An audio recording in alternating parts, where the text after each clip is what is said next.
বলেছেন ইসাবাতান মিন উম্মতি, আমার উম্মতের দুইটা দল, তাদেরকে জাহান্নামের আগুন থেকে মুক্তি দেওয়া হয়েছে। তার মধ্যে একটা হচ্ছে ইসাবাতুন তাকফু মিন গাজওয়াতিন হিন্দ, যারা গাজওয়াতুল হিন্দে অংশগ্রহণ করবে।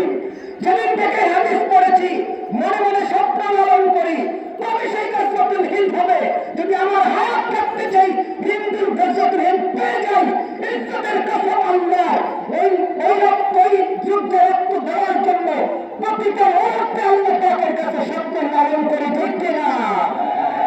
যদি এমন কোন দিন চলে আসে ইসলামের জন্য রক্ত দিতে হবে, প্রতিটা কণা বালু কণা, 1 ইঞ্চি ইঞ্চি মাটির জন্য, ইসলামের প্রতিটা বিষয়ের জন্য, তা তেমন দুনিয়ার যত মুসলমান কিভাবে জানি না, তবে এই অলিয়ার বাংলাদেশের জমিনে খাস করে বাগে ইব্রাহিমীতে যারা হাজিরা দিয়েছি সকলের কাছ থেকে একটা ওয়াদা নিতে চাই, যদি এমন কোন সময় এসে যায় ইসলামের জন্য রক্ত দেওয়া লাগবে, আমরা দিতে প্রস্তুত আছি তো ইনশাআল্লাহ। নারে তাকবীর, আল্লাহু আকবার। আল্লাহু আকবরের আওয়াজের ক্ষমতা আছে না নাই? গৌর গোবিন্দের শান 2 হয়ে গেছে, শুধু আওয়াজ ছিল আল্লাহু আকবার। আওয়াজ ছিল কি নাই? আল্লাহু আকবার। আমর ইবনে আব্দুল এত বড় যোদ্ধা, 1000 যোদ্ধার জন্য একাই যথেষ্ট। তো সে নামছে বঙ্গ যুদ্ধে প্রথমে, মুসলমানের মধ্যে কার ক্ষমতা আছে আমার সাথে যুদ্ধ করবা? তাকে দেখে ভয়ে কেউ সামনে আসে না। হযরত আলী দাঁড়ায় গেছেন। আমর ইবনে আব্দুল বলে, তুমি তো ছোট মানুষ, কি দরকার?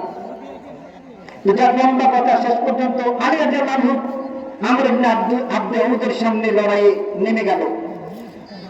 আমর ইবনে আব্দুল বলে, আলী তুমি তো ছোট, আচ্ছা যাক তুমি আমাকে আঘাত করো। হযরত আলী রাদিয়াল্লাহু আনহু বললেন, মুসলমান কখনো আগে আঘাত করে না। মুসলমান এই জগৎকালে মুসলমান যত যুদ্ধে অংশগ্রহণ করেছে ইতিহাস সাক্ষী।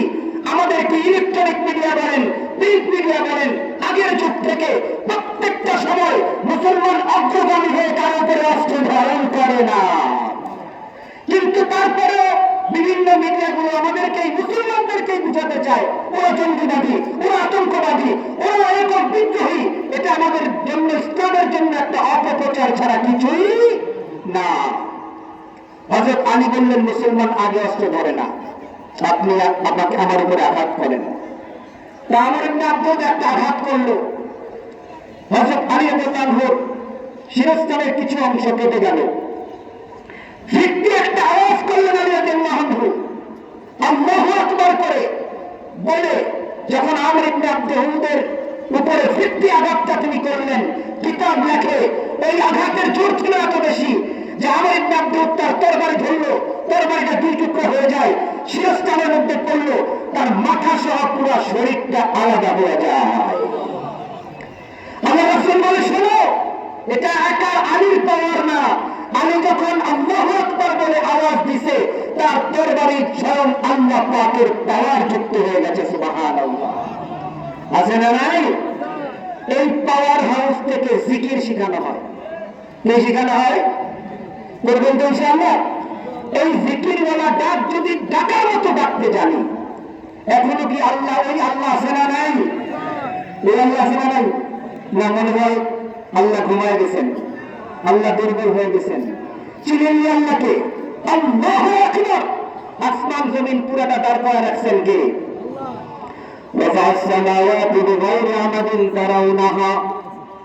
বিনা খুঁটিতে এত বড় আসমান দাঁড় করিয়ে রেখেছেন তিনি কে?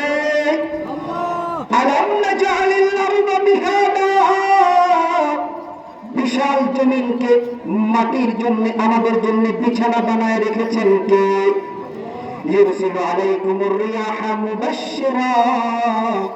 এত বিশাল আকাশ বাতাসের সমস্ত বায়ুমণ্ডলকে পরিচালিত করেন কে? আল্লাহর জমিনে, আসমান যদি আল্লাহর, জমিনে যদি আল্লাহর। কথা বলেন না, আসমান জমিনে যা কিছু আছে সব কিছু কার? আল্লাহ বলেন, লাহু মা ফিস সামাওয়াতি ওয়া মা ফিল আরদ। আসমান আমি আল্লাহর, জমিন আমি আল্লাহর। তবে কথা বলো সব যদি আমার আল্লাহর জমিনে কথা চলবে কার? আর জমিনে আল্লাহর কথা চলবে আল্লাহর। কথা ঠিক নেই?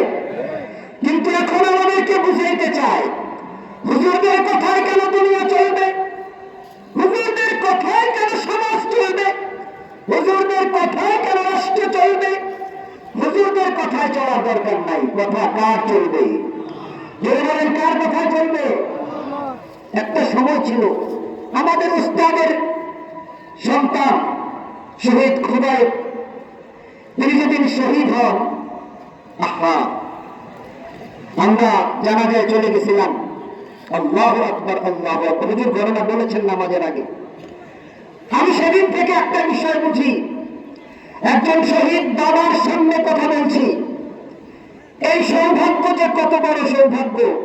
আমার মনে হয় একে তো তিনি উস্তাদুল আসাতিজা, দ্বিতীয়ত একজন শহীদের সামনে আপনারা যাকে নিজ চোখে দেখছেন, আল্লাহর কসম শহীদের দিকে তাকাইলে, শহীদের বাবার দিকে তাকাইলে, উলামায়ে হযরতের দিকে তাকাইলে গুনাহ মাফ হয়ে যায়।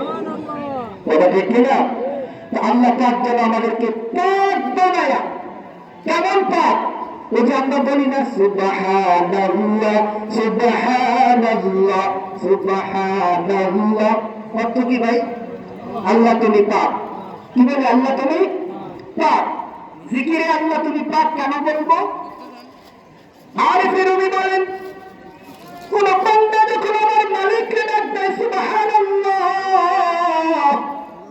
মালিক তুমি পাক, আমার আল্লাহ তাআলা বলেন আসমানের ফেরেশতারা সাক্ষী থাকো, আমার বান্দা আমাকে বলেছে আমি আল্লাহ পাক, আমি আল্লাহ তার জীবনের সমস্ত গুনাহ থেকে তারে পাক বানায় দিলাম।